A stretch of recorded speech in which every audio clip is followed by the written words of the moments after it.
আজকে আমরা চলে গিয়েছিলাম আমার ছোট দাদার বাসায়, মানে আমার দাদার চার ভাইয়ের মধ্যে তুমি কেমন আছো? এটা জাপানি দাদা, ভাষায় সেই দাদার বাড়িতে চলে গিয়েছিলাম দাওয়াত খেতে। আসসালামু আলাইকুম, কেমন আছেন সবাই? আশা করি ভালো আছেন, আমরাও ভালো আছি আলহামদুলিল্লাহ। তো আজকে হচ্ছে ঈদের পরে আমার ছোট দাদার বাড়িতে চলে গিয়েছিলাম। ছোট দাদা বলতে আমার দাদার ছোট ভাইয়ের বাড়ি। Hello guys. তারপর যাওয়ার পর কিছুক্ষণ বসেছিলাম। তারপর বসে থাকার পর আমার কাকা বলছিল যে তোমরা খেতে বসে পড়ো, অযথা বসে থেকে লাভ নাই, টেবিল ফাঁকা আছে, গিয়ে বসে পড়ো। তারপর আমরা খেতে চলে আসি। আর এই তো প্রথমে দিয়েছিল হচ্ছে মাছ ভাজা, তারপর চিকেন রোস্ট, তারপর গরুর মাংস। সবগুলো খেয়ে সবার শেষে যে আইটেমটা ছিল এটা কিন্তু বেস্ট ছিল। মানে ঈদের পরে এখন মাংস খেতে ইচ্ছে করে না, তার মধ্যে যে মাসকলাইয়ের ডালটা, লেবু চিপড়ে ডালের কম্বিনেশনটা কিন্তু অসাধারণ ছিল। যাই হোক, খাওয়া দাওয়া শেষে আমরা গিয়েছি ড্রয়িং রুমে, কিছুক্ষণ বসে থাকবো। তারপর শুভ্র পাপা আবার চলে যাবে বাসায় আজকে, বেশ কিছুদিন ধরে যেহেতু আমরা আসছি। আর আজকে দাওয়াতের জন্যই শুধুমাত্র ও এতদিন ছিল, যেহেতু আমাদের হচ্ছে প্রথমবারের মতো দাওয়াত করেছে। আমার চাচা হচ্ছে জাপান থাকে। আমার ছোটো দাদার যে ছোটো দাদার বাসায় গিয়েছি, সেই দাদার হলো হচ্ছে 3 ছেলে 1 মেয়ে। তো বড় ছেলে যে বড় কাকা, উনিও জাপান থাকে, বিগত 20 বছর যাবৎ জাপান থাকে। উনি মূলত আমাদের দাওয়াত করেছে। আর মেজু চাচা যে, উনি এই মাসের মধ্যেই জাপান চলে যাবে।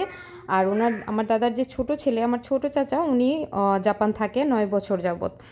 আর একটা মেয়ে আমার দাদার যে ফুপু, ওই ফুপুর হাজব্যান্ডও হচ্ছে জাপান থাকে। মানে ওরা জাপানি ফ্যামিলি বলতে গেলে, আর কি বলতে গেলে না, জাপানি ফ্যামিলি।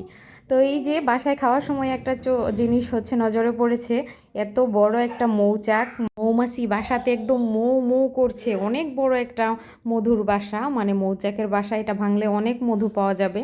তো এটা দেখে একটু এটা আমি ভিডিও করে নিলাম।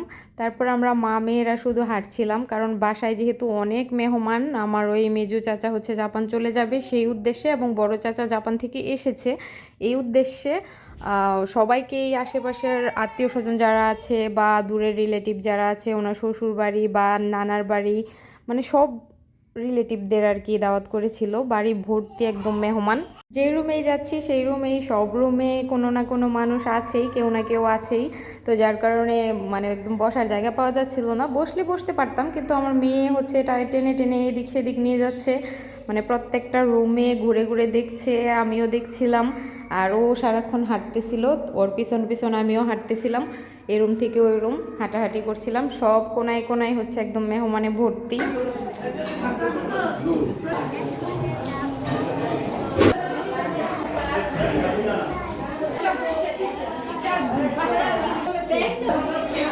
শুভ্র, হ্যাঁ, বাংলা ভাষা লিখতে পারো না? শুধু বলতে পারো? এখন কি সব কিছুই করতে পারো? ভিডিও করি একটু, হ্যাঁ? আচ্ছা, তুমি কি আমাকে মোবাইলে কখনো দেখছো? আপনি কি ব্লগ করেন? হ্যাঁ। নাম কি? শারমিন মিতু। আচ্ছা, জাপানি ভাষায় একটু কথা বলো তো, যেমন তুমি কেমন আছো এটা বলো তো। কন্নিচিওয়া, গেঙ্কি দেসু কা? কিছুই বুঝলাম না। ওইটা আসতে বলে।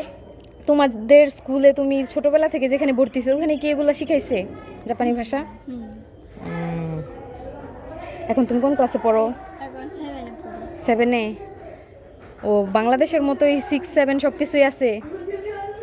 বাংলা জাপানের মধ্যে একটা হচ্ছে 6 পর্যন্ত, আরেকটা বলতে পারতেছো না?